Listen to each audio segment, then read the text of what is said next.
ഇത് നമുക്ക് മസാല റെഡിയാക്കാനുള്ള പരിപാടിയാണ്.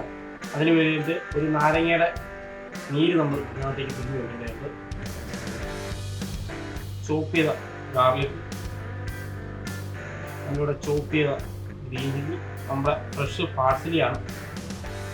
നമ്മൾ ലേശം ഉപ്പ് ആവശ്യത്തിന്, ലേശം കാശ്മീരി ചില്ലിപ്പൊടി, ലേശം പാപ്രിക്ക പൗഡർ, കുറച്ച് ബ്ലാക്ക് പെപ്പർ എരിവിന് വേണ്ടിയിട്ട്,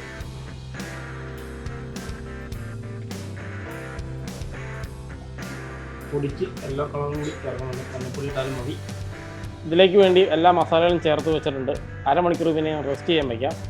എന്നിട്ട് നമുക്ക് ക്രംസി മുക്കി ഫ്രൈ ചെയ്തെടുക്കാം. ഇതിലേക്ക് നമുക്ക് മസാല കോട്ടിങ്ങിന് വേണ്ടിയിട്ട് ലേശം കോൺഫ്ലോർ, പൊടിക്ക് മൈദ ചേർത്ത് തിരുമ്മി വയ്ക്കാം.